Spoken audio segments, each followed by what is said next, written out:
Hello friends, if you want to watch super hit movie The Little Things in English, then you must like this video. If you are visiting our channel for the first time, don't forget to subscribe to our channel, friends. In today's video, the movie we're going to talk about is called The Little Things. We will talk about what this movie is and where you can watch it, all the interesting facts about this movie in today's video. I am going to tell you. I also going to give you all the information on which OTT platform or on which satellite channel you will get to watch this movie also. We will talk in detail about the technical department, music department, pre-production, filming, post-production, budget, box office collection of this film. We will also talk about the story of this film, and I will also give you a small review of the story of this film. Apart from this, we will discuss about the facts of this film's storyline, star-cast actors' performance in the film, and which character has played which role. That's why I request you friends to watch this video till the end, so let's start the video. The Little Things is a 2021 American neo-noir psychological crime thriller film, directed, written, and co-produced by John Lee Hancock and co-produced by Mark Johnson. Set in early 1990s Los Angeles, the film follows two detectives, Denzel Washington and Rami Malek, who investigate a string of murders, which lead them to a strange loner who may be the culprit, Jared Leto. The film initially began development in 1993 when Hancock wrote the original draft of the screenplay, with various names attached to direct or act, but it languished in development hell. The project was revitalized in 2019 with announcements that Hancock would direct, with Malek, Leto, and Washington to portray the main characters. Principal photography began in Los Angeles on September 2, 2019, and wrapped in December 2019.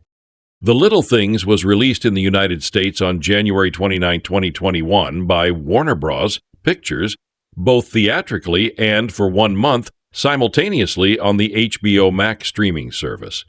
The film received mixed reviews from critics, with praise for the cast but criticism of the screenplay, and grossed $30 million worldwide against its $30 million production budget.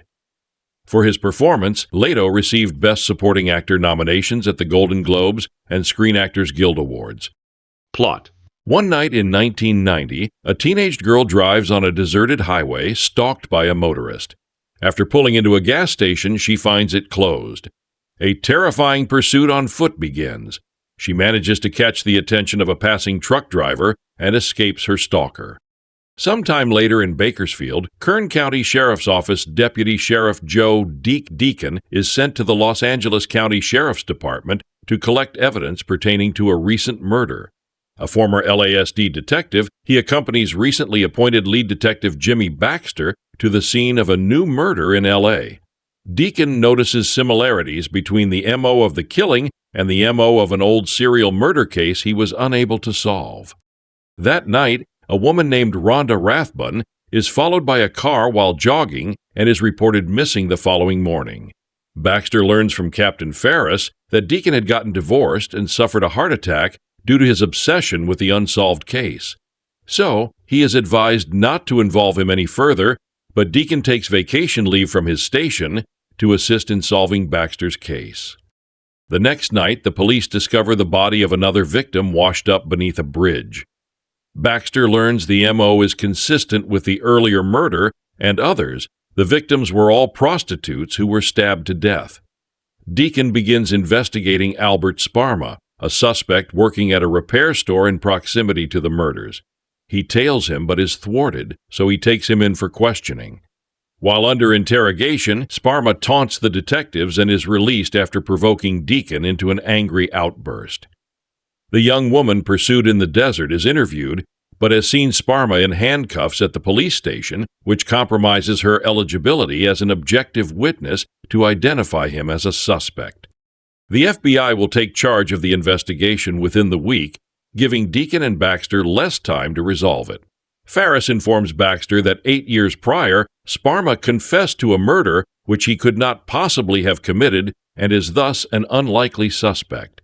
Baxter and Deacon nonetheless continue investigating. Sparma's fingerprint is similar to the killer's, but not a definitive match. Their next move is an illegal search at Sparma's apartment. With Baxter standing guard outside, Deacon unsuccessfully searches the apartment for incriminating evidence, only finding newspaper clippings related to the cases. Suddenly, Sparma's police scanner goes off, and Deacon hears an "officer down" alert for this very address. As police converge on the building, Deacon narrowly escapes over the roof, with Sparma watching his ordeal and casually waving his hand at Baxter. While surveilling Sparma, Baxter corners the suspect alone and demands to know Rathbun's location. Sparma offers to drive him to where he supposedly hid Rathbun's body. Baxter cautiously agrees, while Deacon secretly follows. Sparma takes Baxter to a remote area in the desert and has him dig several holes before telling him that he never killed anyone.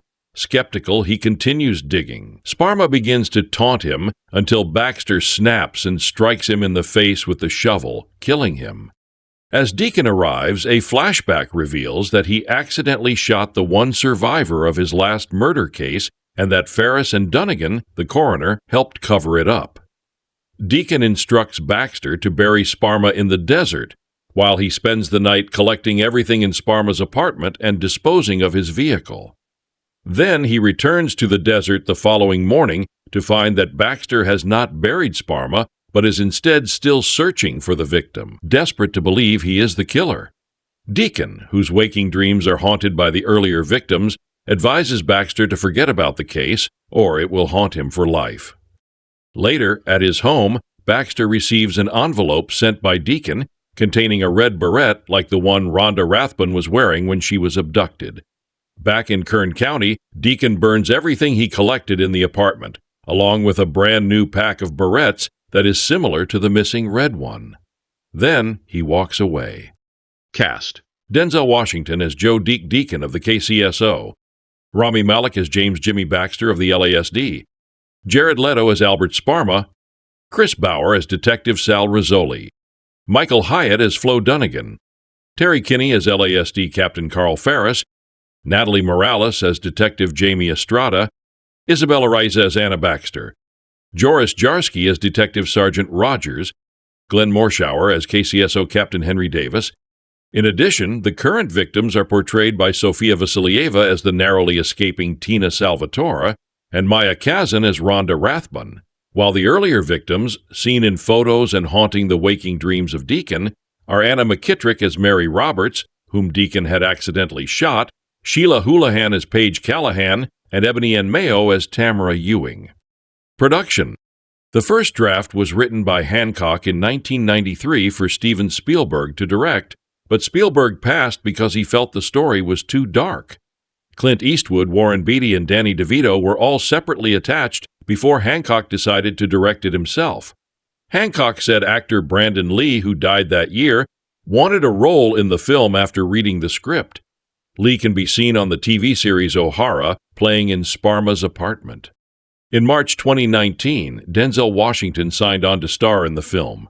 In May, Rami Malek joined the cast. In August, Jared Leto entered into talks for the role of the suspected serial killer, Albert Sparma. Natalie Morales, Joris Jarsky, Sheila Houlihan, and Sofia Vassilieva were cast in September, with Michael Hyatt, Carrie O'Malley, Jason James Richter, Isabella Reza, and John Harlan Kim joining the cast of the film in October.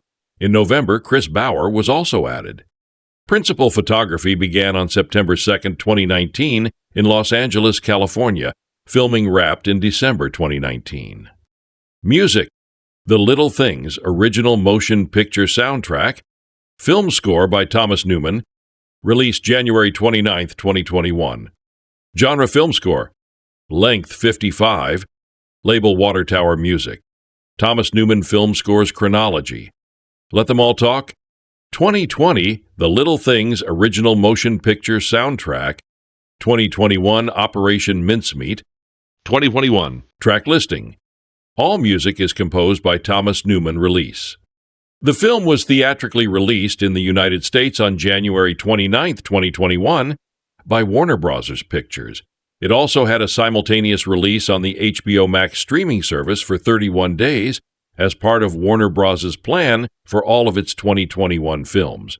It was the most watched item on the platform in its debut weekend, with Samba TV reporting that 1.4 million households streamed the film over its opening weekend. By the end of its first month, the film had been watched in over 3 million U.S. households. The film was released on Premium VOD on March 19, 2021. It was released by Warner Bros. Home Entertainment on digital on April 20th, 2021. The film received a Blu-ray and DVD release on May 4th, 2021 in the United States. The film was re-added to HBO Max on June 17th, 2021. Reception. Box office. The Little Things grossed $15.3 million in the United States and Canada and $15.5 million in other territories for a worldwide total of $30.8 million. The film was released on the same day as the limited release of Nomadland and was projected to gross around $2.5 million in its opening weekend. It ended up debuting to $4.8 million from 2,171 theaters, topping the box office. 55% of the audience was male, while 80% were over the age of 25. Internationally, the film grossed $2.8 million from 18 markets for a worldwide start of $7.6 million. The film remained atop the box office both domestically and abroad in its second weekend, with $2.1 million and $1.4 million respectively. The film made $2.4 million over its third weekend, the four-day President's Day slate, and was dethroned by holdover The Croods: A New Age, then made $1.2 million in its fourth weekend. Critical response. On review aggregator Rotten Tomatoes, 44% of 264 critics gave the film a positive review with an average rating of 5.4/10. The website's critics' consensus reads, "An exceptionally well-cast throwback thriller, The Little Things will feel deeply familiar to genre fans, for better and for worse."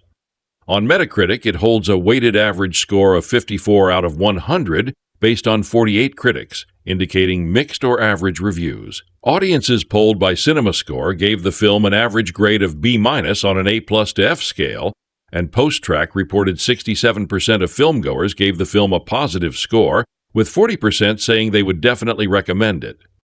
David Ehrlich of IndieWire gave the film a grade of B and compared it to Seven, writing, "The Little Things is pulpy and ridiculous and requires some major suspension of disbelief, but if you didn't know any better, you might even say it's beautiful."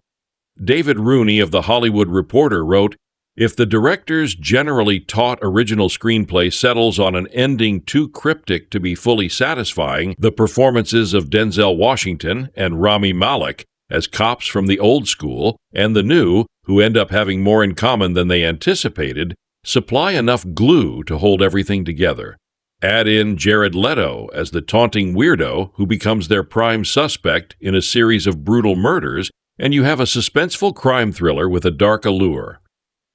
Writing for the Globe and Mail, Barry Hertz gave the film 2.5 out of 4 stars, explaining, "Hancock keeps the action moving briskly and with little tonal confusion, highlighting just what a polished studio-favored professional can do when given gobs of money and zero intellectual property obligations.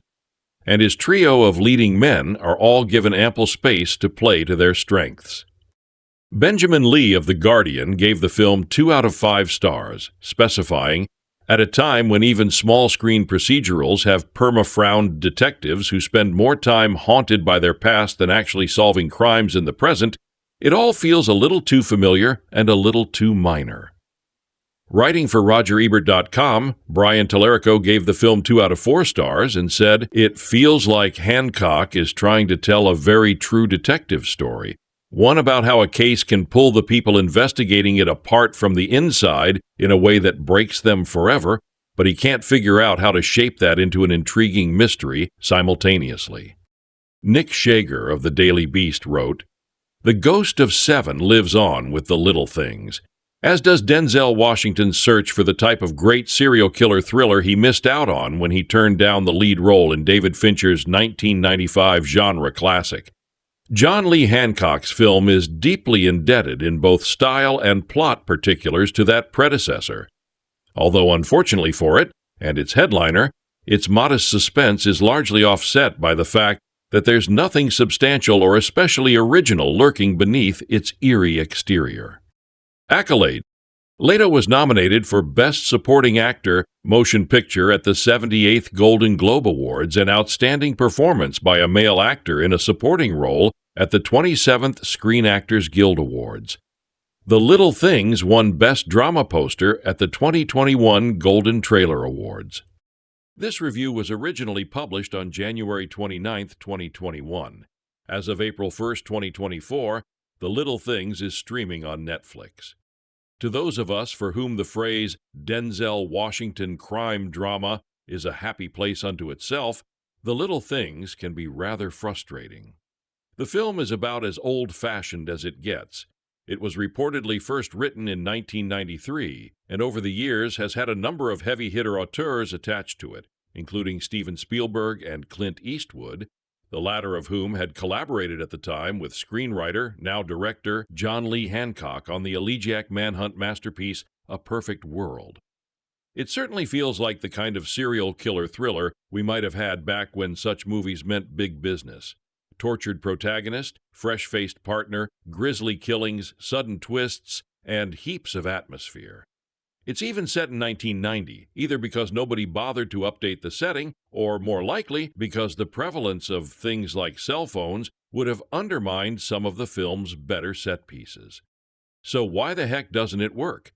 The Little Thing starts off promisingly enough, with a tense, unnerving scene of a young woman being pursued by a mysterious driver at night on a highway near Bakersfield. We then cut to Joe Deacon, Washington, a lowly sheriff's deputy in Kern County, California, as he returns to his old haunt of Los Angeles and unofficially joins the investigation into a rash of serial killings that bear some resemblance to murders that occurred when he was a homicide detective in L.A. Deacon is haunted, it seems, both by the women whose deaths he couldn't solve.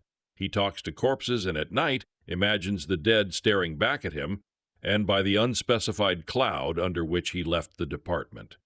His former partners and colleagues in the L.A. Sheriff's Department view him with a combination of standoffishness and outright disdain. But not Jim Baxter, Rami Malek, the young hotshot homicide detective in charge of the case, who is fascinated by Deacon and asks for his help in solving these crimes. For all his cocksure bravado, Baxter seems untainted by the cynicism and mordancy of the weary veterans around him. He still believes that as investigators they are working for the dead victims and avoids his fellow cops' chummy, bantery gallows humor. Deacon doesn't share Baxter's earnestness, not anymore, but he does share his clarity of purpose. Things probably changed a lot since you left. Still gotta catch 'em, right? Yeah? Not that much has changed then. He teaches Baxter to take note of the little things, the overlooked details of a crime scene or a perpetrator's psychology that could give them clues as to who he might be. On paper, it sounds great. As a genre piece, however, The Little Things is somewhat undermined by its inability, or perhaps unwillingness, to clarify the parameters of the case to establish who or what our heroes are looking for. That's not a fatal flaw, and it could have been an asset. The film seems more interested in the psychological toll of police work, of the debilitating drudgery of failure. It wants to be more character study than procedural. But it half-asses that, alas. The script plays coy with the skeletons in Deacon's closet, waiting until the end to reveal their exact nature, which is a cheat because almost every other character knows what those skeletons are. Baxter doesn't, but the film isn't from Baxter's point of view. It's mostly from Deacon's. This screenwriter's ploy winds up damaging the performances. Because we don't know the real source of Deacon's torment, his brooding comes off as vague and generic, and there's little Washington can do with the part other than, well, look tormented. Malek, meanwhile, never seems comfortable in the role of the idealistic detective. It feels like he's playing an idea rather than a person. Furthermore, beyond the initial setup of their relationship, the interactions between Deacon and Baxter don't really develop in any meaningful way, save for a sudden turn right at the end. Maybe in the hands of a director with a better control of mood, a firmer focus on characters, and a sharper understanding of how to play with pulp iconography, say Eastwood, and in particular 90s Eastwood, it might have worked. But then Jared Leto shows up and things get interesting again. As a suspect, his character makes an impression at our first brief glimpse of him, perhaps because he's being played by an Oscar-winning actor, which suggests this random unnamed dude will turn out to be a major player. Leto brings just the right mixture of creepy disdain to his part. Without getting too far into spoiler territory, let's just say that he introduces a welcome element of unpredictability into what has felt up until then like a derivative and not at all distinctive thriller. I realize I am saying here that Jared Leto is the high point of a film that stars Denzel Washington and Rami Malek, and no, I haven't yet made my peace with that. The Little Things, however, is distinctive in certain ways. It ultimately goes in a fairly surprising direction, which perhaps justifies some of its more familiar genre moves earlier, but it doesn't entirely earn its twists, in part because it botches both the whodunit elements and the psychology of its characters. In most cop thrillers, even in such masterful outliers like Seven and Silence of the Lambs, the protagonist's demons take a back seat to the typical ins and outs of the central narrative. That's true in The Little Things as well, but by the end, when the demons are revealed to be far more central to the plot than previously imagined, the film's moves begin to feel like a cheat. It wants to eat its genre cake, and have it too. Movies like The Little Things feel like a vanishing breed. In the wake of the success of The Silence of the Lambs, there seemed to be a dark, brooding thriller adaptation every week with titles like Kiss the Girls and The Bone Collector, and it felt like half of them starred Denzel Washington. In recent years, this genre has largely become the product of television, as shows like True Detective and Mindhunter have taken on stories of men haunted by the crimes they investigate. That's part of what makes The Little Things feel dated, although the way it recalls better films with similar themes, particularly David Fincher's Seven, does it no favors too. It's a movie that's constantly on the verge of developing into something as intense and haunting as writer-director John Lee Hancock wants it to be, but it never achieves its goals, especially in its final half hour. Some of the major stuff here works, including a performance from Washington that's better than the movie around it, yet again, some striking LA cinematography, and an effective score. But one could say that it's the little things that hold it back. A few big things, too. Joe Deacon, Washington, is a disgraced former LA cop who now works in Bakersfield, living alone on the edge of society. Our story unfolds in 1990 for little reason other than proximity to the Night Stalker case, which still hangs in the air when a new serial killer emerges in the City of Angels. And The Little Things was reportedly initially written a quarter-century ago, which could explain why it feels so much like the potboilers of that era. It's revealed that Deke lost his marriage, had a heart attack, and had to leave town because of a particularly brutal case that he couldn't solve. He's haunted and unwanted by his former colleagues, including Captain Carl Ferris, Terry Kinney, and Detective Sal Rizzoli, Chris Bauer, but Deke gets sucked back into that, which nearly destroyed him when he ends up helping his replacement, Jim Baxter, Rami Malek, with the serial killer case that's terrifying the city. It's not long before they discover that a loner named Albert Sparma, Jared Leto, is their likely suspect. And The Little Things becomes a cat-and-mouse game between the two detectives and the creepiest guy in L.A., a disturbing character who appears to get off on playing games with the cops. The first third of The Little Things has an effective procedural quality as Baxter feels out whether or not the legendary Joe Deacon can help him solve the case of his life. Of course, there's an inherent new school versus old school component to the storytelling that recalls Seven, as well as providing a vision of Baxter's future in the emotionally devastated Deacon. The older cop is quite literally haunted by the victims, seeing them in the middle of the night in his dingy hotel room. The idea that a cop can get so invested in a case that it destroys them gives Washington a lot to work with, but it's ultimately shallow here because of how little we get to know the victims. They're just ghosts and nothing more.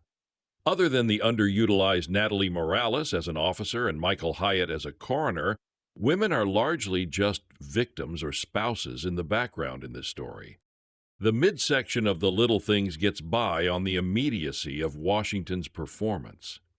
As Leto overacts around him, Washington grounds everything he does, making an interrogation scene and even a bit wherein Sparma taunts him on a road more effective than they would have been in a lesser actor's hands. Washington has an incredible skill when it comes to being in the moment. We believe he's listening, reacting, and responding in a way that doesn't sound like rehearsed lines or blocked behavior. The opposite is true of Leto, who seems incapable lately of doing anything that doesn't seem exaggerated and leans into all of his worst tendencies here. Malek falls somewhere in the middle, feeling too broadly eccentric at first, but he either improved as the film went along or I just got used to his mannerisms. Still, it's hard to shake the feeling that Washington is in a more grounded movie than his co-stars. He's trying to do Zodiac while they're doing Along Came a Spider. Hancock's film later unravels when its lack of urgency isn't replaced by tension. The new guy starts to succumb to the same obsession that destroyed the old one, like clockwork, and then the movie twists a few times in ways that truly defy logic and lead to a dissatisfying ending. It feels like Hancock is trying to tell a very True Detective story, one about how a case can pull the people investigating it apart from the inside in a way that breaks them forever, but he can't figure out how to shape that into an intriguing mystery simultaneously. By the time it's over, it's hard to shake the feeling that it's added up to, well, nothing. The Little Things is in theaters on January 29, 2021, and also available on HBO Max that day for 31 days. John Lee Hancock can usually be depended on to provide sturdy middle-brow entertainment. His films are typically entertaining and feature good performances that gesture at richer themes lurking beneath the surface. However, in this case, he has directed a mediocre bore with The Little Things. Working from a script he wrote back in the 1990s, Hancock crafts a serial killer drama without the killer and without the drama. What's left is a film gesturing at the hallmarks of prestige cinema, but never grabbing onto any cohesive theme or narrative through line to make it worthwhile. The Little Things is clearly inspired by David Fincher's Seven, 1995, and resembles aspects of the first season of True Detective in its detective procedural plotline. A grizzled old detective, Denzel Washington, who had to leave L.A. after a scandal, the details of which we initially don't know, returns to help a younger hotshot cop, Rami Malek, track a serial killer, who they come to believe is a weirdo loner, Jared Leto, with an obsession with true crime. Where those aforementioned works provide a tantalizing atmosphere and profound ruminations on the nature of detective stories, The Little Things is content to sit back and see if its celebrated lead actors can produce magic from generic confrontations and moments of moral anguish. The result is a film that feels like it ought to be a lot better than it is, but which is actually tedious to watch and fairly trite. Hancock has never been a big-name director or celebrated auteur. He's instead a journeyman director, by which I mean a filmmaker defined by his technical craftsmanship and ability to fit to the material, instead of bending the material to his specific formal or thematic interests. Not to say that he doesn't have any overarching thematic interests. It's been clear since he wrote the script for Clint Eastwood's A Perfect World, 1993, that he explores notions of American masculinity. But his works are not examined in the same way the works of David Fincher or Martin Scorsese are. The phrase, a film by John Lee Hancock, does not conjure a sense of stylistic vision the way the names of those directors do. Thus, Hancock has always depended largely on his performers to bring out the themes lingering beneath the surfaces of his work. In his previous films, The Blind Side, 2009, The Founder, 2016, and The Highwayman, 2019, he tells relatively straightforward narratives about exceptional American individuals, and any moments of criticism or critique of these individuals is relegated to subtext. He usually gives room for the performers, whether Sandra Bullock, Michael Keaton, or Kevin Costner, to gesture at the contradictions that define the characters and butt up against the simplistic notions of Americana that his films trade in on the surface. This tension is central to the appeal of most of Hancock's films, as it shows there's something more to his work than simple entertainment. But this passive approach to theme can also result in tedium if the performers aren't able to elevate the material. This happens in The Little Things, which features one of the few lackluster Denzel Washington performances. Not that Washington is bad, it's unlikely he's capable of giving a bad performance, but he doesn't seem particularly invested in the role, And aside from a charged encounter with Leto's loner in an interrogation room, we never get the patented Denzel electricity that defines much of his work. Malek fares far worse than Denzel. Known for his off-kilter performance in Mr. Robot, which is suited to that highly stylized material, here Malek fails to project the confidence and old-fashioned masculinity necessary for his character, who is a highly touted rising star of the Los Angeles police. His way of assembling a character through verbal and physical tics proves a poor fit for the straight-laced detective. Malek can be a very good performer, but he's poorly cast here and done no favors. It feels weird to write this, but of the three leads, Jared Leto comes off the strongest. This isn't to say the famously over-the-top Oscar winner gives a better performance than Denzel, but he's more attuned to the material. Furthermore, his character, Albert Sparma, who is a slobbish, hollow-eyed loner who hoards newspapers with grisly murder headlines and openly leads police officers on about his being a killer, is the one figure who hints at the more interesting subtext that Hancock fails to bring to the surface. This subtext is that police officers are often incompetent and that they manufacture narratives about social outcasts, like Sparma, to tie up the loose ends to their investigations and float the narrative that they do something to better society. On the surface, the performance is somewhat ridiculous. Leto talks in a low-pitched, hollow tenor and waddles around like Charlie Chaplin's The Tramp. He even looks like he gained weight or sports a fat suit to accentuate his belly. He's giving a capital B big performance, and he's been nominated for several awards for this performance, which show his methods work for his career and not a nuanced one. But it works for a performer to spend so much time getting attention when he's playing a character doing the same. Leto is bizarrely funny and weird, and the scenes involving him have an energy that so much of the rest of the film lacks. Furthermore, Sparma is meant to be a total weirdo that grabs more attention than he's due because of how flamboyantly weird he is. It's key to the material. Sparma is the figure that unlocks the notions of betrayal and institutional rot that Hancock builds into the script, but never really brings out. And so much of this has to do with Hancock's general failure to develop much narrative momentum at all. Detective stories thrive off procedural tension and providing actual answers to mysteries, but The Little Things refuses those things to make its big thematic point. But the ambiguous, apathetic approach doesn't gel with the obvious character arcs for Denzel and Rami Malek's cops, nor does it mesh with Hancock's penchant to spell out tensions clearly in the filmmaking. It's a film that wants to examine the ways that law enforcement creates narratives and embellishes simplified notions of heroics to justify abuses of power, but it's so reliant on hitting familiar beats and the use of elements that were done better in Seven and True Detective. Perhaps Hancock simply bites off more than he can chew, because by deliberately refusing to lean into simple entertainment, with narrative payoffs, clear resolutions, and dramatic confrontations, for the sake of a clear larger theme, he ends up producing a sleepy film, not a dangerous one. It also doesn't help that the film is hyperactive in its editing. It refuses either the confident, relaxed rhythms of 1990s filmmaking or the more austere, slow-paced rhythm of modern prestige films. There's a simple moment of Denzel pulling away from his little home in a truck that uses 4 different shots of the truck to show him simply backing up. There's no reason for so many cuts. As well, Thomas Newman's score seems to be B-sides from his soundtrack for American Beauty. It's a sad repetition of familiar themes that seems a little too familiar. All of these things make The Little Things a limp mystery that tries to justify its empty narrative with prestige sheen, but only makes it look even more shallow in the process.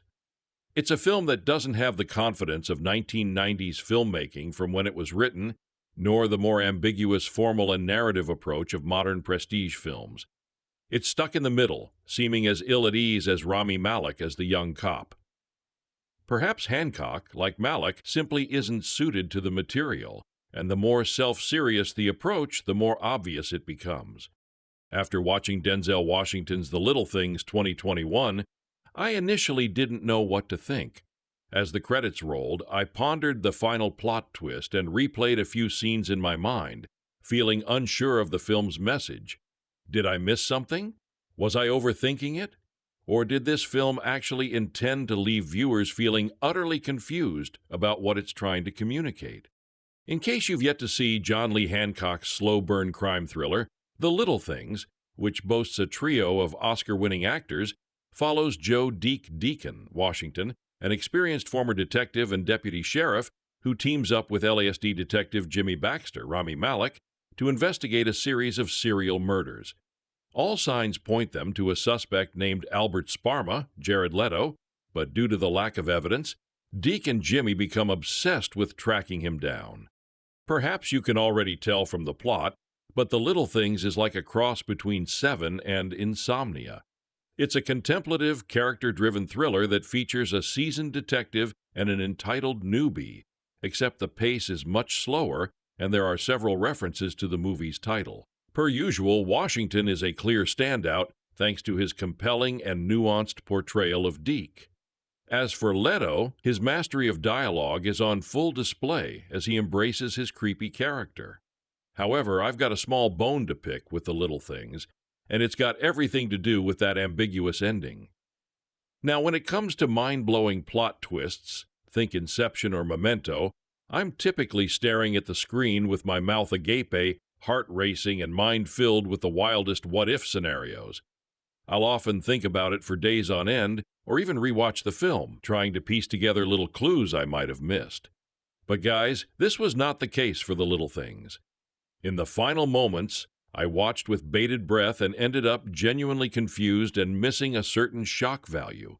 In a nutshell, we see history repeat itself. When Jimmy accidentally kills Sparma in the desert, it's revealed that Deke also inadvertently killed someone involved in a past case, leading to his downward spiral. It appears Jimmy is about to embark on a similar path and carry that guilt, not knowing if Sparma was the killer. But then, Deke sends him the victim's red beret, suggesting that Sparma was guilty all along. Again, in a final twist, it's revealed that Deke never found evidence. He just purchased a hair accessory that looked exactly like the victim's and sent it.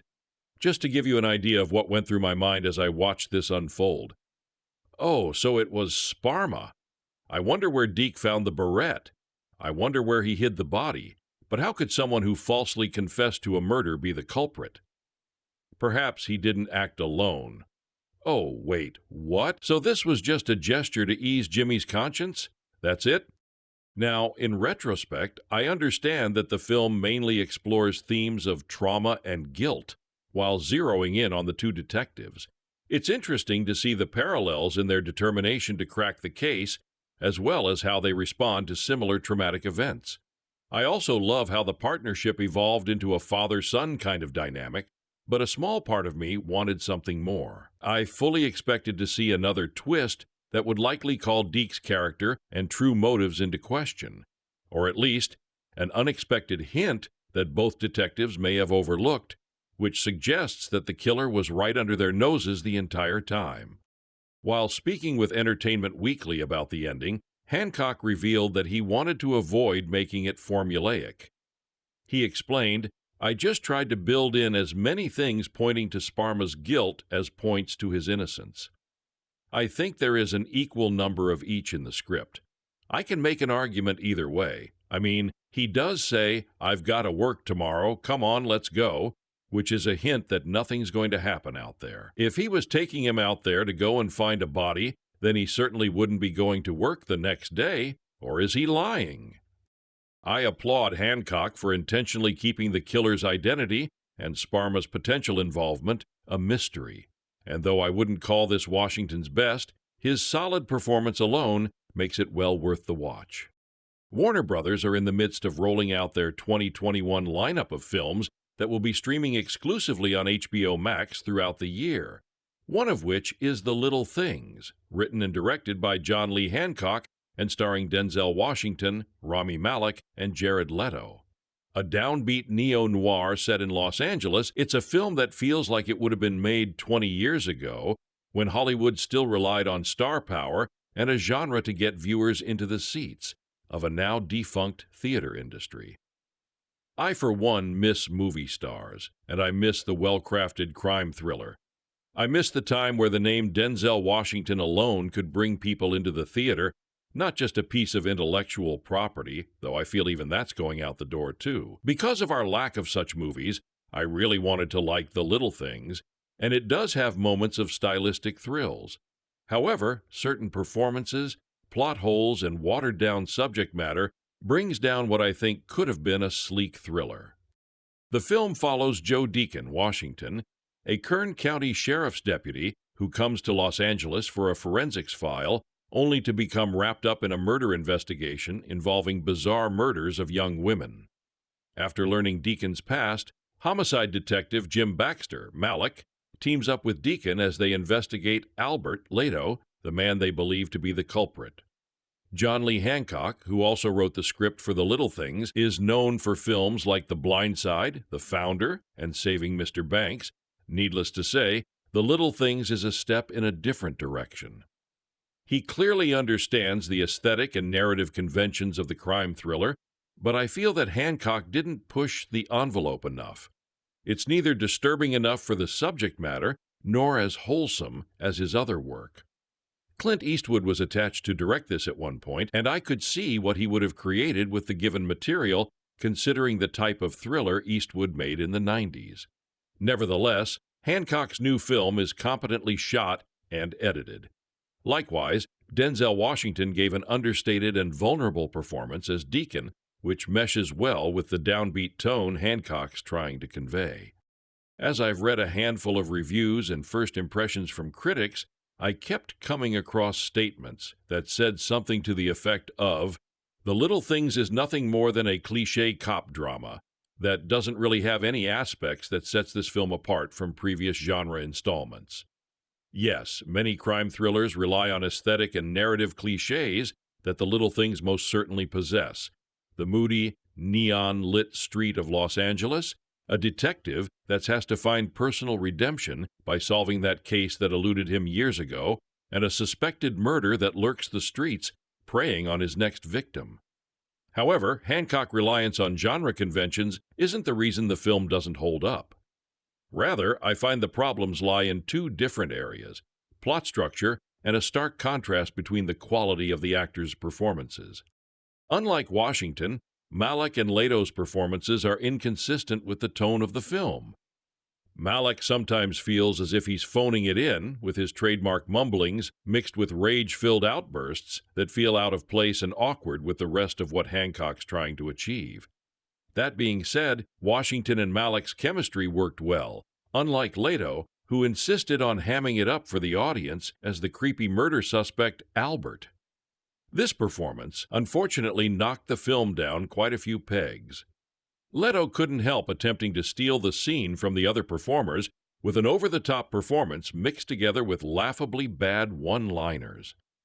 He's trying to be creepy and sleazy, but just came across as annoying and obnoxious, driving a stark contrast between a veteran actor like Denzel, who's confident in his abilities as an actor.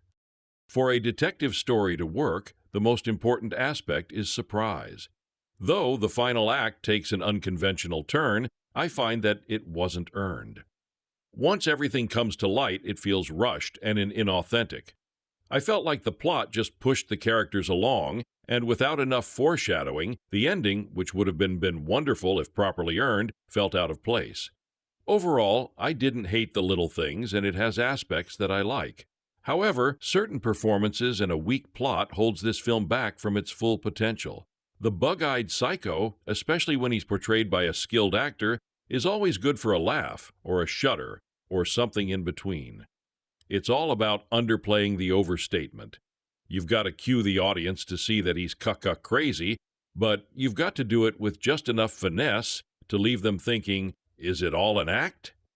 Jared Leto, who admittedly has had a lot of practice, knows how to give a state-of-the-art performance as the kind of diabolical screw-loose sleaze you love to loathe. He anchors the best sequence in The Little Things, a police interrogation, though another way to put that is that the scene raises the bar to a place that the rest of the movie can't match. Leto plays Albert Sparma, a piece of LA trash who looks like he's halfway between a homeless person and Jesus. In the key scene, he's brought into the station for questioning by two cops who have become unlikely partners. Joe Deke Deacon, Denzel Washington, a visiting deputy from upstate, though he once worked in L.A., where he was a master profiler of serial killers, and Jimmy Baxter, Rami Malek, a sharp-dressed LAPD detective who gets himself on the local news so often that he's become a bit of a celebrity.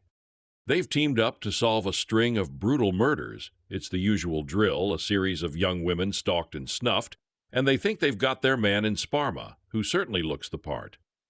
He's creepy and weirdly shaped, skinny but with a paunch, with glassy black eyes, greasy long hair, a hippie beard, a geek grin, a work shirt buttoned up to his Adam's apple, and a jaunty, nattering tone of self-amused viciousness. Sparma is a working stiff with a shuffling walk who will take a city bus to a strip club.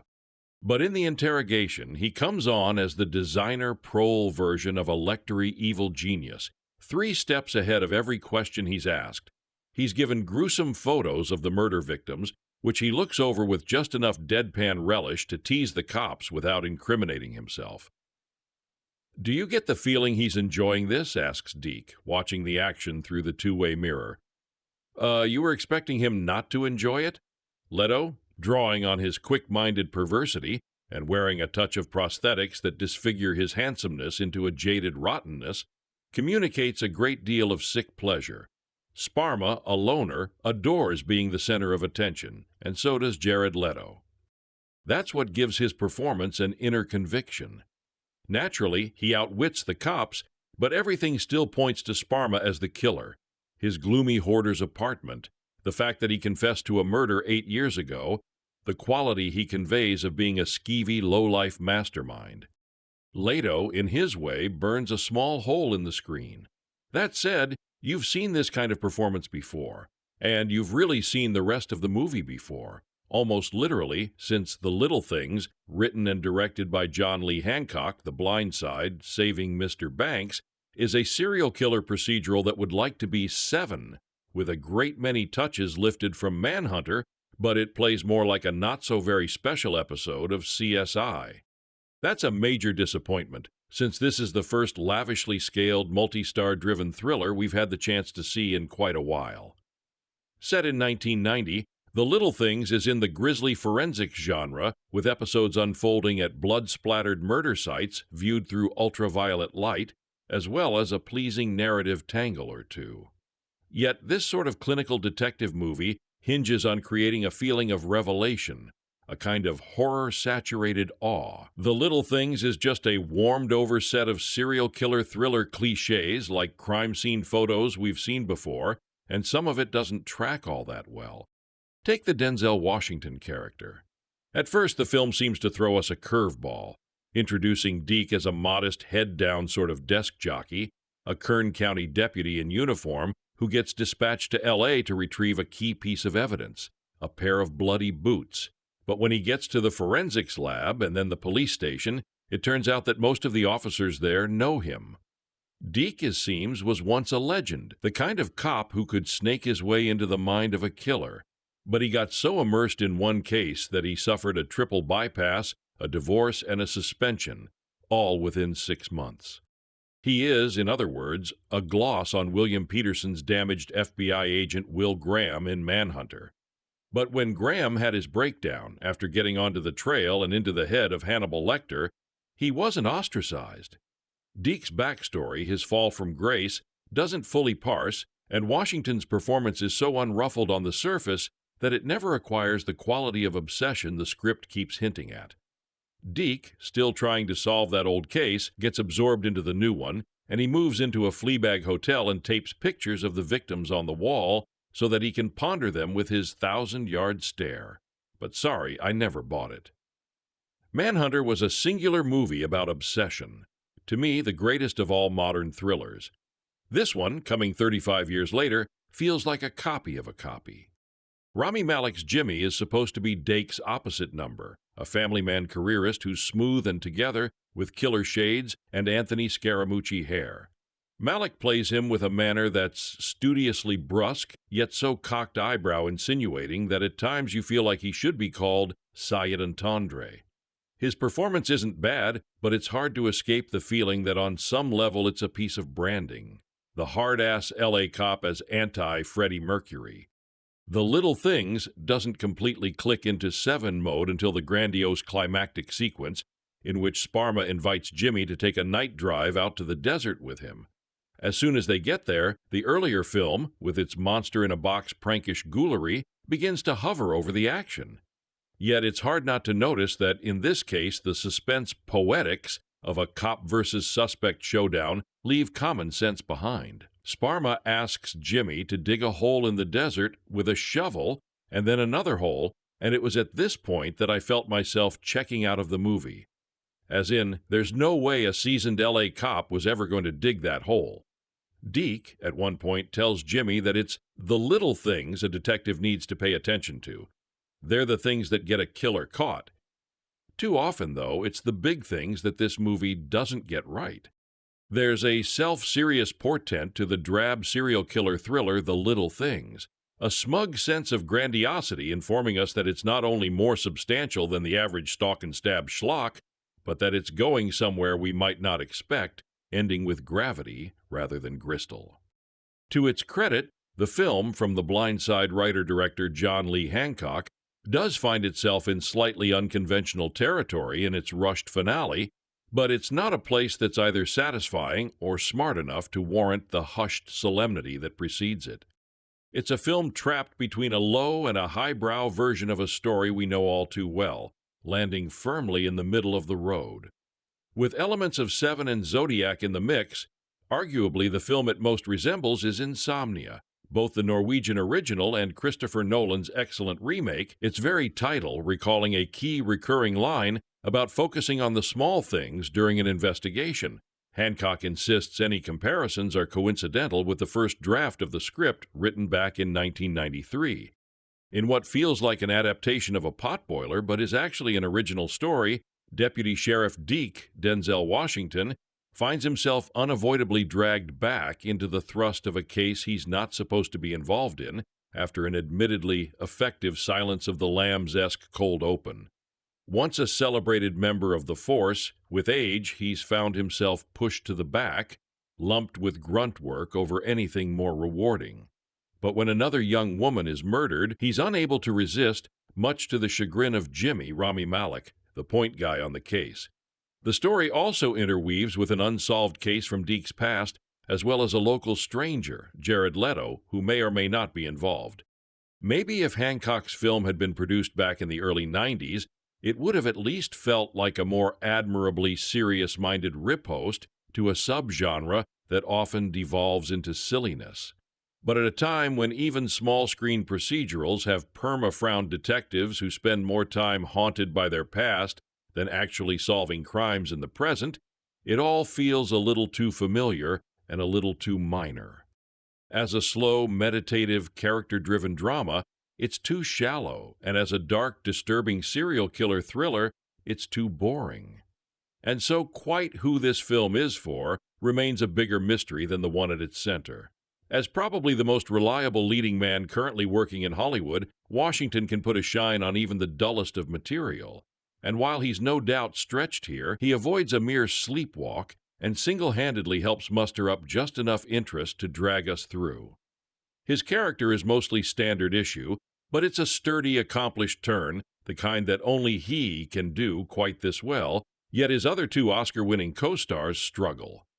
Playing a dogged LAPD detective with the same otherworldly strangeness that won him plaudits for Mr. Robot and Bohemian Rhapsody and makes him a perfect choice for a Bond villain, Malek is awkwardly ill-suited for the role, a performance so discordant it makes one question the actor's long-term versatility and just how Hollywood will best make use of him.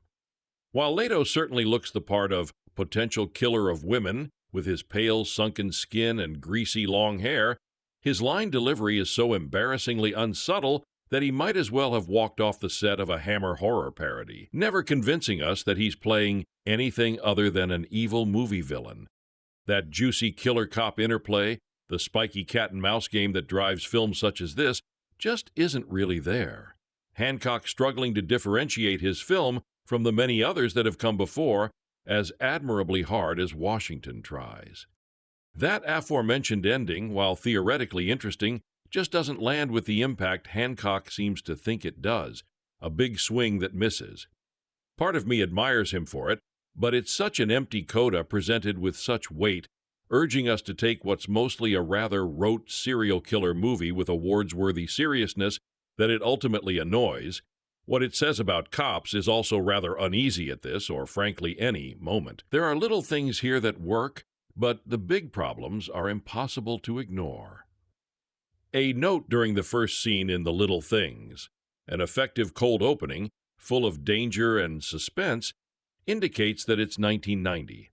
At first, I thought this meant that the action would quickly vault forward into the present day, but instead the movie, which takes place mainly in Los Angeles, settles into a fairly generic version of the semi-recent past, occasionally flashing back to a few years earlier. There aren't many historical details or period flourishes that would justify this choice. It seems mostly like a pretext for removing cell phones, internet searches, GPS tracking, and other modern conveniences that might ruin the analog ambience needed for an old-fashioned serial killer thriller. Which is fair enough. When it comes to spooky neo-noir resonance, it's hard to beat a ringing payphone on an empty nighttime street or an envelope full of Polaroids. Written and directed by John Lee Hancock and starring Denzel Washington as a weary professional with keen instincts and a battered conscience, The Little Things is an unapologetic throwback. It broods over the psychologically and spiritually damaging effects of police work as its two main detectives, Rami Malek alongside Washington, pursue an elusive, malignant murderer of women. You might think of Seven or Zodiac, or a lost season of True Detective, though this movie is less self-consciously stylized than any of those. And that's partly because The Little Things is both a latecomer and a forerunner. Time is a flat circle, don't you know? Hancock wrote the screenplay almost 30 years ago, and in the 90s possible directors included Steven Spielberg and Clint Eastwood. Hancock wrote the scripts for two Eastwood films in that decade, A Perfect World and Midnight in the Garden of Good and Evil. More recently, he has directed The Blind Side, Saving Mr. Banks, and The Highwayman. At their best, those movies are competent rather than groundbreaking, admirable in their sturdy commitment to filmmaking craft, even as their stories stubbornly cling to convention. This one rises to a slightly higher level, though it doesn't entirely avoid the cliches of its genre. "You know, you and I have a lot in common," a suspect says to one of the detectives. That the apparent bad guy is played by Jared Leto doesn't necessarily help matters.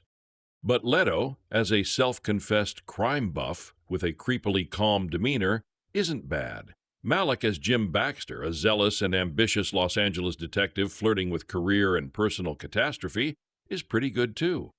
Who are we kidding, though?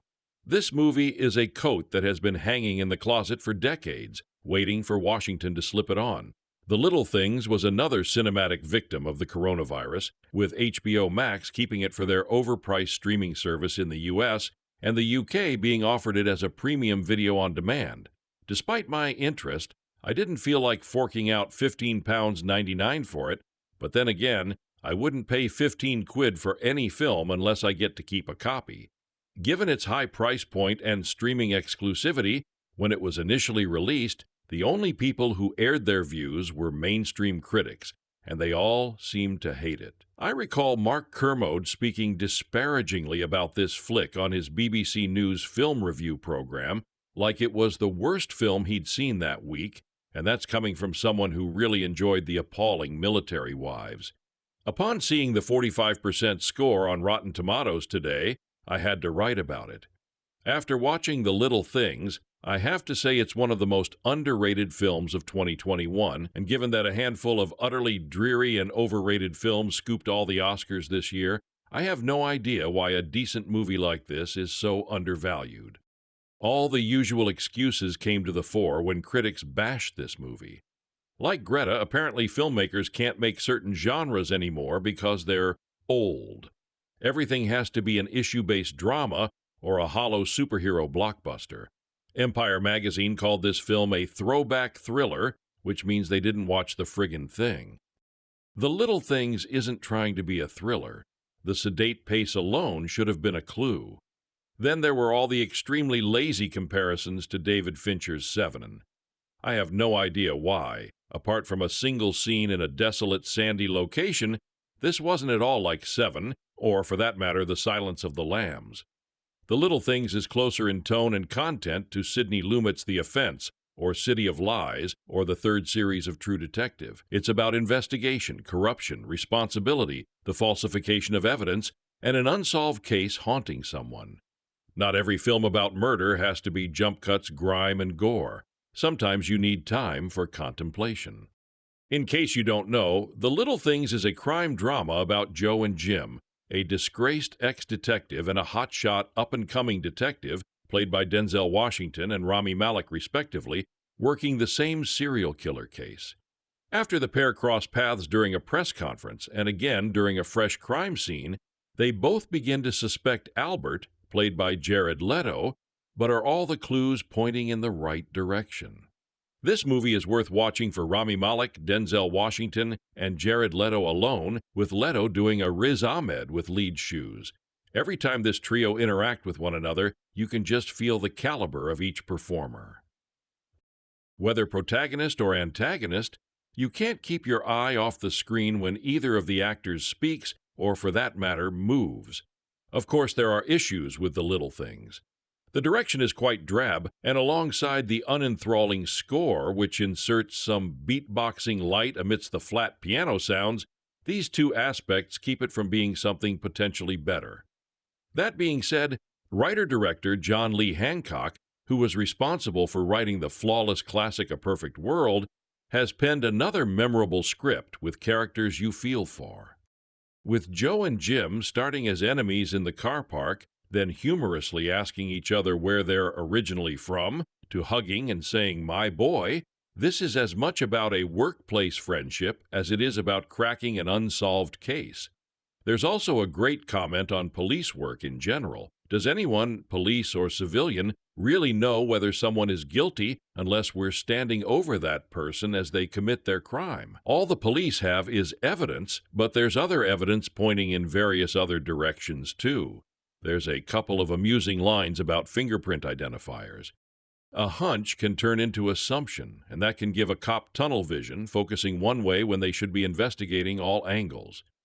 With little clues such as the upturned chair with too many cobwebs, a blue, brown, and green car, the perp drinking alcohol from the victim's fridge versus a suspect ordering a non-alcoholic Shirley Temple, similar but not the same repair company names, ABC versus AAA, some possible charity, the suspect giving fast food to sex workers, not to mention a potential witness and their tarnished ID&G, it all leads to intentional frustration both for the two detectives and us watching. It's like trying to solve the Zodiac killings or any other unsolved or cold case. You may want your main suspect to be the killer, but you don't know for sure. And it's not illegal for someone to be a crime buff and to look a little weird. With all the evidence purposely pointing in different directions, there's nothing for the audience to solve, which makes the final scene a poignant one. Falsified proof in the form of a victim's red beret, making The Little Things much more than your regular throwback or throwaway thriller. So no, this isn't your average noir. It's not a police procedural, and it's not a serial killer thriller. It's an extremely underrated drama thanks to the blinkered critics who dislike anything unless it can be easily pigeonholed. But like evidence and suspects, films can't always be compartmentalized. Like Joe said, it's the little things that are important. The Little Things is a script that writer-director John Lee Hancock, The Blind Side, has been sitting on since the early 90s. And it shows. Not simply because it's set in 1990, handily denying its crime-fighting characters the modern convenience of mobile phones. It looks and feels like it could be a lost movie from that era. One of those sturdy, steady-paced, mid-budgeted neo-noirs about flawed men embroiled in terrible crimes. Among its almost directors were Clint Eastwood, Danny DeVito, and, oddly, Steven Spielberg, but it's Hancock himself who's finally ushered it to the screen 28 years after its 1993 inception. Sadly, despite a prestige cast, it isn't really worth the wait. Denzel Washington, of course, is always watchable, and he brings all his character-dissecting rigor to the role of Joe Deke Deacon, a gray-haired cop whose competence and worldly charm overlay a past burnout trauma, one which, we're told, brought about a suspension, a divorce, and a triple bypass in the space of 6 months. This gradually plays out in distracting fragmented flashbacks as Deke partners up with slick but edgy younger detective Jimmy Baxter. He's portrayed by Rami Malek, who makes Jimmy so brittle you're counting the minutes until the first cracks appear in his rigid demeanor. Causing those cracks is the movie's token creep, the oddball antagonist with quirks so heavily applied he's surely too obvious to be the real killer. Unless he isn't, or is he? Enter Jared Leto, sporting tooth caps, a prosthetic nose, a fakey paunch, and a bow-legged strut as the loathsome Albert Sparma, who goads and manipulates Deke and Jimmy with such intense and showy gusto he swallows up every scene he's in. It's been a while since I've seen a new studio picture like The Little Things, a big, meaty, slickly made crime drama featuring a trio of Academy Award winners. That's partly because of COVID-19, which caused theaters to close 10 months ago and led the studios to postpone some of their biggest titles. But even if there wasn't a pandemic, and The Little Things had been widely released in theaters as planned, it might still have played like a relic from an earlier movie-making decade. That's exactly what it is. The 90s were something of a renaissance era for serial killer movies, and the director John Lee Hancock wrote this script back in 1993, 2 years after The Silence of the Lambs and 2 years before David Fincher's notorious shocker 7. It's interesting to think how The Little Things might have fit into the genre if it had been made back then. But for various reasons, even though Steven Spielberg and Clint Eastwood both considered directing it, the movie never got off the ground. It was revived only a few years ago, now with Hancock in the director's chair. He appears to have made few changes to his script, which is still set in the 90s, probably because so much of the story depends on payphones. Denzel Washington plays Joe Deacon, also known as Deke, a former Los Angeles detective who now works as a sheriff's deputy in Bakersfield. But on a work-related trip down to L.A., he meets up with his old friends on the force and gets pulled into a major case.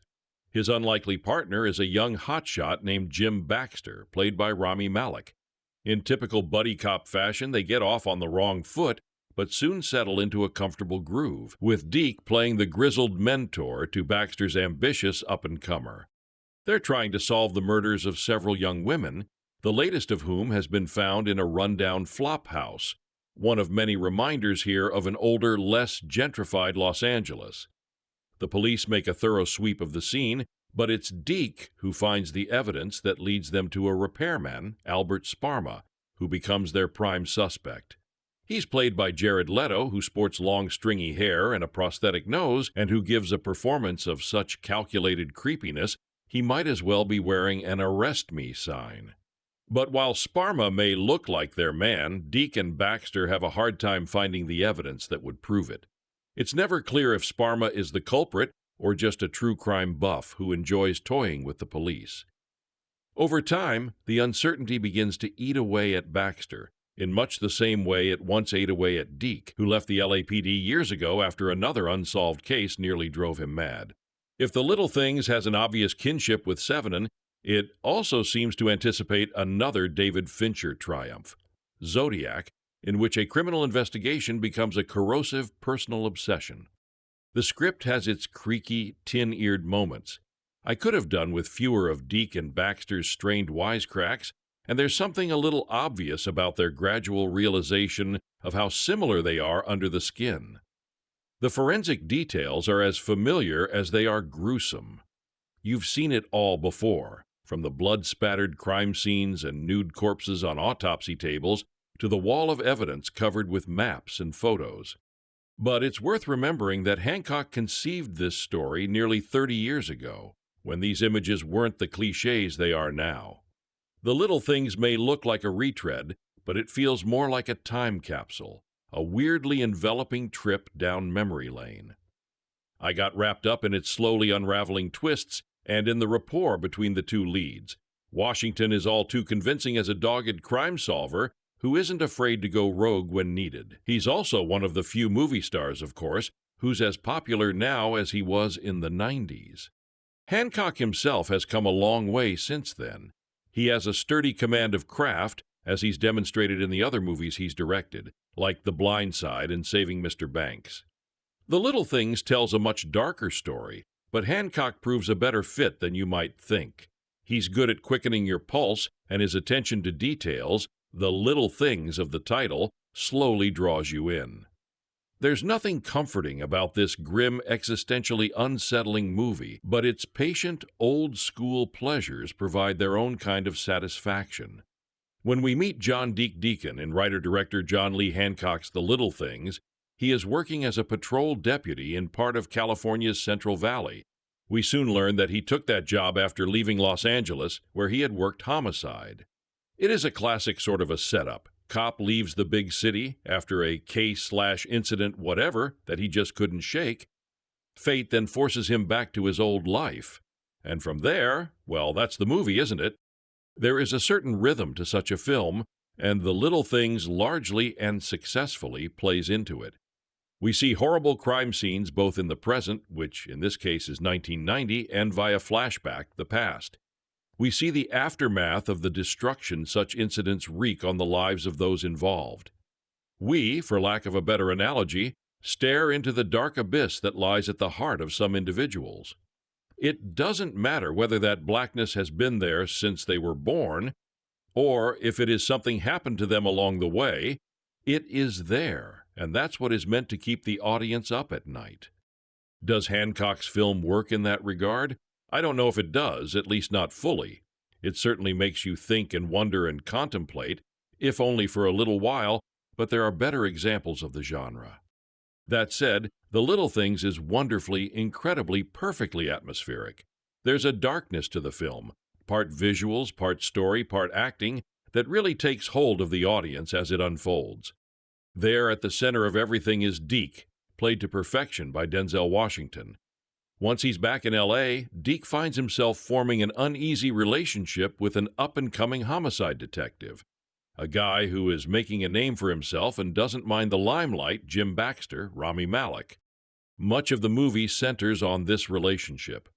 Baxter is skeptical of Deke, but when everyone tells Baxter that whatever Deke's other issues may be, he's a great detective, Baxter invites him to a crime scene that appears to be the work of a serial killer. Baxter's tracking. Deke goes along. Darkness ensues. In some respects, The Little Things might be thought of as a riff on a hard-boiled or noir detective story moved up 50 or 60 years, even if it does lack a femme fatale. Instead of this last, we get a handful of dead women, perhaps though that too is a staple of the genre. Of course, this being 2021 and not the heyday of Sam Spade or Philip Marlowe, Hancock's story is less concerned with the mystery and more concerned with the detectives. It isn't just about their gritting their teeth and explaining how tough life is as they go on their way towards solving the crime. It is about showing just how difficult that life can get, even if that means the crime takes a back seat. It works brilliantly on this level. Watching Baxter climb down from his high horse and morph into a younger version of Deke is tremendous, and Malek is wonderful in his portrayal. Those who have not been previously convinced of Malek's ability as an actor may very well find themselves in his corner from this time forward.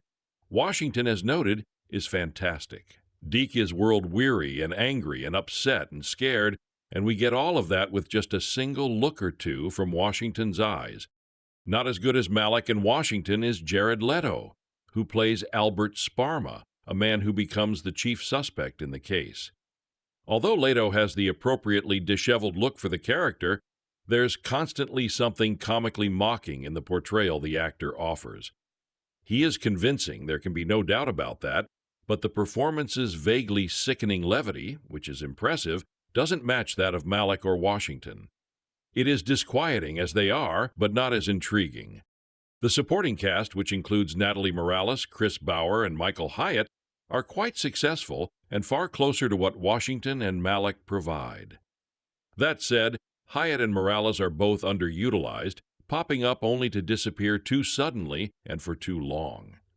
This gives the movie a disappointing, not quite paternalistic, but not far off feel as its male cops interacting with a male suspect and being haunted by the murder of multiple young women who, naturally, are found nude. Adding to this sense, both Baxter's wife, Isabella Riza, and Deke's ex-wife, Judith Scott, function much more as representations of possible outcomes of a detective's life and work, as opposed to having their own identities. Like a detective focusing too hard on a single suspect or single clue, it feels like the movie is so involved with its male leads that it excludes too much that would prove valuable. It is a mistake, and that is true, even if it speaks well of other things Hancock and his cast have done, namely offering up an engrossing look at the male human psyche and the demons that lie within. Even where the characters are too flat, we are left intrigued by what we do see and find ourselves wanting and deserving more. The Little Things much more than your regular's throwback or throwaways thriller. So no, this isn't your average noir. It's not a police procedural, and it's not a serial thriller. It's an extremely underrated drama thanks to the blinkered critics who dislike anything unless it can be easily pigeonholed.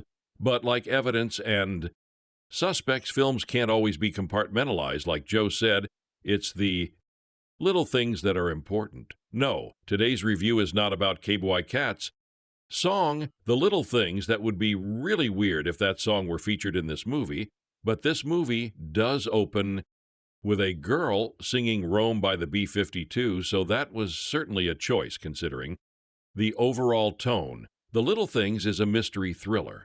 I'm using the term thriller lightly here, following Deputy Sheriff Deacon Denzel Washington as he tries to hunt down a serial killer on the loose in Los Angeles. Deacon has spent 5 years dedicated to the case with no leads. When he believes the killer strikes again, he teams up with Jimmy Baxter, Rami Malek, to find him and bring him to justice. Director John Lee Hancock wrote the script for The Little Thing in the 90s. The film has been in development since that time, so it feels a little outdated. There are shades of Zodiac and Seven present in its tone, but it never soared as close to the heights of, either due to questionable writing and directorial choices, speaking of questionable script choices, the dialogue in this movie is laughable during a climactic scene. Jared Leto looks straight into another character's eyes and says, "Oh, poop, I made a boo-boo. I'm not exaggerating. This is real dialogue." I made sure to turn on the captions to make sure I heard that correctly. We have to talk about the fact that this movie has 3 Oscar winners for its cast, yet squanders its potential to be an exciting thriller. What is that about? What films like Zodiac and Seven did so brilliantly is keep the viewer invested with every turn they took an A-list cast, and kept you focused on each character. There are sections of The Little Things that are straight-up dull Denzel. Washington is Denzel. He's always going to make the best of his material. The man is an acting legend. Something is hanging over his character Deacon's head for the entirety of the film that isn't revealed. Until the final act, it's almost glossed over. When the reveal finally happens, it would have helped us understand his character more if this reveal was uncovered in the second act I've seen. Several reviews saying Rami Malek is flat-out bad in this movie. I don't necessarily think he gave a terrible performance, but it's not as good as what I've seen him in lately. Part of that is because I don't think the script has a clear idea of who his character is. One minute, Jimmy is a hotshot detective. The next, he exhibits idiotic decision-making. Let's just say the character was very oddly written. I hate to type these words. I understand why Jared Leto is getting awards recognition for this movie. He is the most interesting part of The Little Things as the potential serial killer Albert. Sparma, he's the only person who seems fully awake in the movie as the audience. We have no idea if he is just an extremely bizarre person or if he really has killed before. It presents an extreme moral dilemma for Deacon and Jimmy throughout the case. I will not finish this review without talking about this. Movie's editing, because I have no idea what it was. There are sequences of this movie that are so choppy and disjointed Also, specific segments make me believe the editor and director have two completely different visions for what this movie was. When I finished watching the movie, I thought back on individual scenes and wondered why that moment was. Included, there is a scene with Deacon creepily watching women in a car, and another with Jimmy's wife asking about an alarm in the film's context. These moments are so odd that you're left questioning what was the point of that. These are little things included that leave you confused. More detail, Warner. Brothers are in the midst of rolling out their 2021 lineup of films that will be streaming exclusively on HBO Max throughout the year, one of which is The Little Things, written and directed by John Lee Hancock and starring Denzel Washington, Rami Malek, and Jared Leto, a downbeat neon war set in Los Angeles. It's a film that feels like it would have been made 20 years ago, when Hollywood still relied on star power and a genre to get viewers into the seats of a now defunct theater industry. I, for one, miss movie stars, and I miss the well-crafted crime thriller.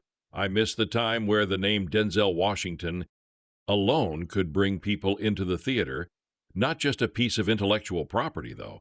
I feel even that's going out the door, too, because of our lack of such movies. I really wanted to like The Little Things, and it does have moments of stylistic thrills. However, certain performances, plot holes, and watered down subject matter brings down what I think could have been a sleek thriller. The film follows Joe Deacon Washington, a Kern County Sheriff's deputy who comes to Los Angeles for a forensics file only to become wrapped up in a murder investigation involving bizarre murders of young women. After learning Deacon's past, homicide detective Jim Baxter Malik teams up with Deacon as they investigate Albert Leto, the man they believe to be the culprit.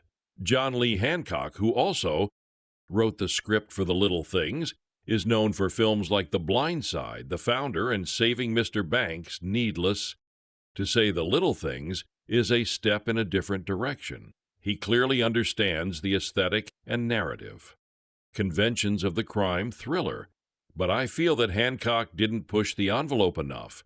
It's neither disturbing enough for the subject matter nor as wholesome as his other work.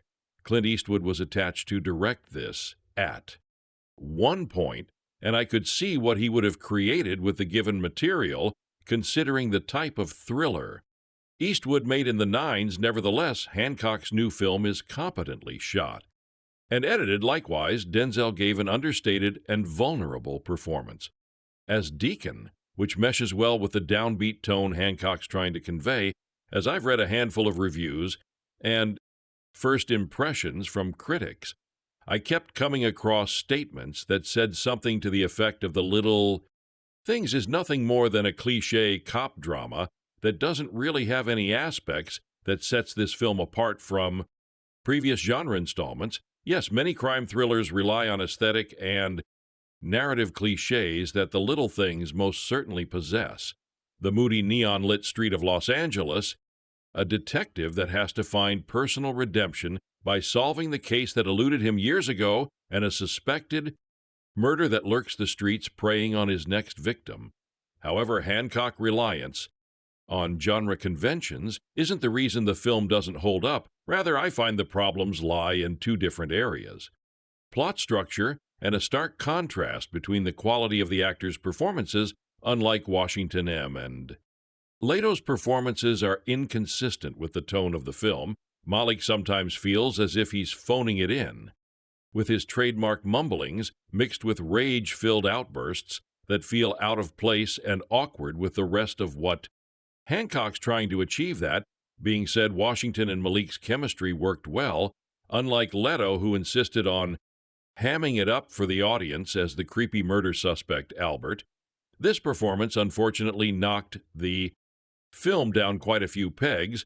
Leto couldn't help attempting to steal the scene from the other performers with an over-the-top performance mixed together with laughably bad one-liners.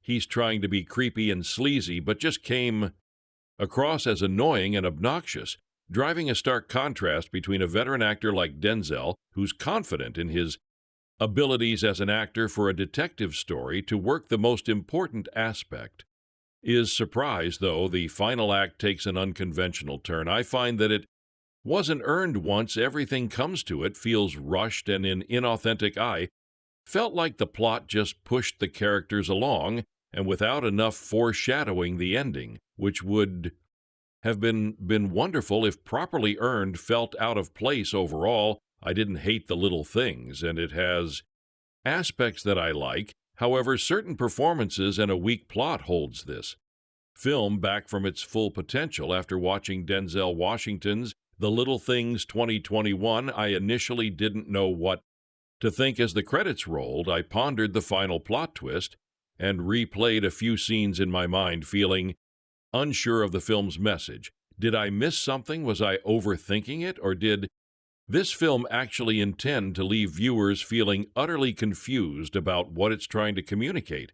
In case you've yet to see John Lee Hancock's slow burn crime thriller, The Little Things, which boasts a trio of Oscar-winning actors, follows Joe Deck Deacon Washington, an experienced former detective and deputy sheriff who teams up with LD detective Jimmy Baxter Rami Malek to investigate a series of serial murders. All signs point them to a suspect named Albert Sparma Jared Leto. But due to the lack of evidence, Deck and Jimmy become obsessed with tracking him down. Perhaps you can already tell from the plot, but The Little Things is like a cross between, say, 7N and Insomnia. It's a contemplative, character-driven thriller that features a seasoned detective and an entitled newbie, except the pace is much slower, and there are several references to the movie's title. Per usual, Washington is a clear standout thanks to his compelling and nuanced portrayal of Deck. As for Leto, his mastery of dialogue is on full display as he embraces his creepy character. However, I've got a small bone to pick with The Little Things, and it's got everything to do with that ambiguous ending. Now, when it comes to mind-blowing plot twists, think Inception or Memento. I'm typically staring at the screen with my mouth agape, heart racing, and mind filled with the wildest what-if scenarios. I'll often think about it for days on end, or even rewatch the film trying to piece together little clues I might have missed. But guys, this was not the case. For The Little Things, in the final moments, I watched with bated breath and ended up genuinely confused and missing a certain shock value. In a nutshell, we see history repeat itself when Jimmy accidentally kills Sparma in the desert. It's revealed that D also inadvertently killed someone involved in a past case, leading to his downward spiral. It appears Jimmy is about to embark on a similar path and carry that guilt not knowing if Sparma was the killer, but then Deke sends him the victim's red beret, suggesting that Sparma was guilty. All along, again, in a final twist, it's revealed that Deck never found evidence. He just purchased a hair accessory that looked exactly like the victim's and sent it. Just to give you an idea of what went through my mind as I watched this unfold. Oh, so it was Sparma. I wonder where Deck found the Barrett. I wonder where he hid the body. But how could someone who falsely confessed to a murder be the culprit? Perhaps he didn't act alone. Oh, wait, what? So this was just a gesture to ease Jimmy's conscience. That's it. Now, in retrospect, I understand that the film mainly explores themes of trauma and guilt while zeroing in on the two detectives. It's interesting to see the parallels in their determination to crack the case, as well as how they respond to similar traumatic events. I also love how the partnership evolved into a father-son kind of dynamic, but a small part of me wanted something more. I have fully expected to see another twist that would likely call Deck's character and true motives into question, or at least an unexpected hint that both detectives may have overlooked, which suggests that the killer was right under their noses. The entire time while speaking with ENTM Weekly about the ending, Hancock revealed that he wanted to avoid making it formulaic. He explained, "I just tried to build in as many things pointing to Spa's guilt as points to his innocence. I think there is an equal number of each. In the script, I can make an argument either way. I mean, he does say I've got to work tomorrow. Come on, let's go," which is a hint that nothing's going to happen out there if he was taking him out there. to go and find a body, then he certainly wouldn't be going to work the next day, or is he lying? I applaud Hancock for intentionally keeping the killer's identity and Spa's potential involvement a mystery. And though I wouldn't call this Washington's best, his solid performance alone makes it well worth the watch.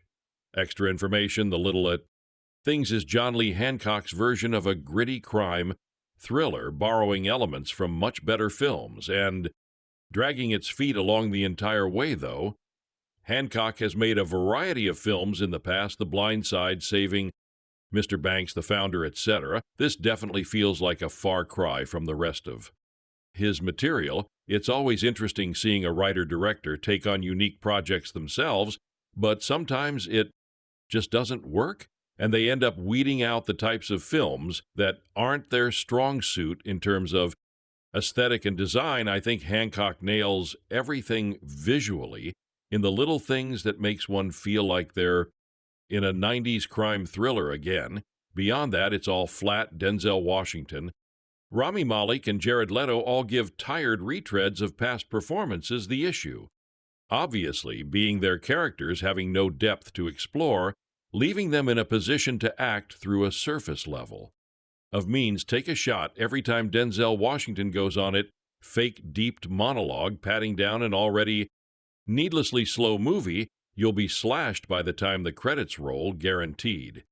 It's not a film that feels like it has any purpose for being so slow, more so feels like it's forced, possibly trying to convince the viewers it's artsy. When the film started, I had my expectations ramped up because it seemed that Hancock and Schwartzman were doubling down on the 90s gritty crime thriller. What they forget by the end is to actually lean into having fun within the genre. I'm not saying to make it a comedy or anything, but at least breathe some life in this film instead of forcing viewers to feel bad for the protagonist the entire time. Due to his vague past, it's genuinely hard not to roll your eyes every time Washington's character starts to ramble about his past ominously. There's better ways to show a tortured man than saying vaguely depressing lines to himself. It doesn't come off as deep or intellectual, but in fact just more padding for an already hollow film. The twist about Deacon Washington comes towards the end of the film, and by that point it just feels like a sorry excuse for a character study. So it's hard to even take seriously. I feel like hiding this facet about the character was pointless. Could have actually added a lot more to his dynamic with the viewer if this was revealed much earlier on. Instead, we're forced to meander around with boring shots of Washington driving around staring ominously at everything he sees. So by the end, all the momentum of this grand reveal is lost in entirety. Detective Baxter Malik gets caught up in this serial killer investigation and becomes mentally traumatized in the wake of all these deaths and no results. Albert Spotma Leto is the lead suspect in this investigation, and he torments the righteous detective till even he crosses a line. Sounds familiar, huh? Cinematographer John Schwartzman, The Amazing Spider-Man. Jurassic World 50 Shades Darker deserves credit where it's due, though, because this is a really great-looking film, and honestly a career highlight. The aesthetics alone of the film will surely convince many viewers that this is a crime thriller worthy of the ranks of some of the greats, but right below the surface lies a hollow film just begging the actors to take control and drive the reins. This Little Things is a script that writer-director John Lee Hancock, The Blind Side, has been sitting on since the early 90s, and it shows not simply because it's set in 1990, handily denying its crime-fighting characters, the modern convenience of mobile phones. It looks and feels like it could be a lost movie from that era, one of those sturdy, steady-paced, mid-budgeted neon noirs about flawed men embroiled in terrible crimes. Among its almost directors were Clint Eastwood, Danny DeVito, and oddly Steven Spielberg, but it's Hancock himself who's finally ushered it to the screen 28 years after its 1993 inception, sadly. Despite a prestige cast, it isn't really worth the wait. Denzel Washington, of course, is always watchable, and he brings all his character dissecting rigor to the role of Joe Deck Deacon, a gray-haired cop whose competence and worldly charm overlay a past burnout trauma, one which we're told brought about a suspension, a divorce, and a triple bypass in the space of 6 months.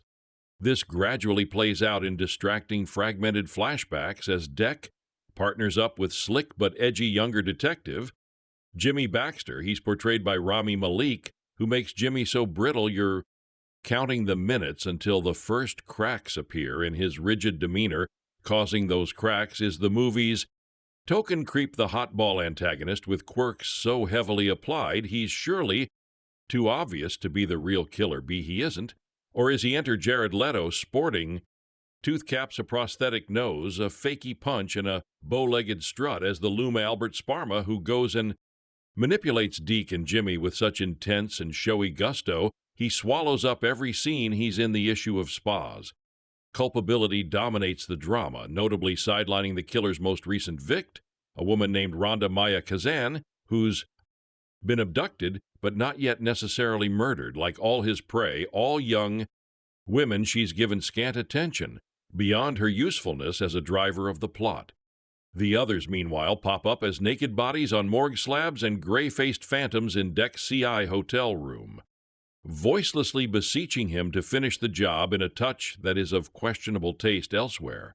The female cast is relegated to tiresomely familiar types: the loving SLC-concerned wife, the ex-wife who still carries a torch, and the psychic detective here, played by Natalie Morales, whose most memorable scene involves her making a huge, potentially case-ruining gaffe. Not that the men are perfect, far from it, but Hancock's handling of their shortcomings leaves you less impressed at his portrayal of obsession, machismo, and complicity than irked at instance after instance of what is patently terrible police work, to the point where any sense of authenticity evaporates in the Californian heat, and it's not even compensated for by pulse-raising thrills or visual inventiveness, as was the case, say, in S, from the muted, dirt-toned palette to the wispy score by Thomas Newman. It's an all-round hour affair, a dull, dusty relic that would have been left in storage.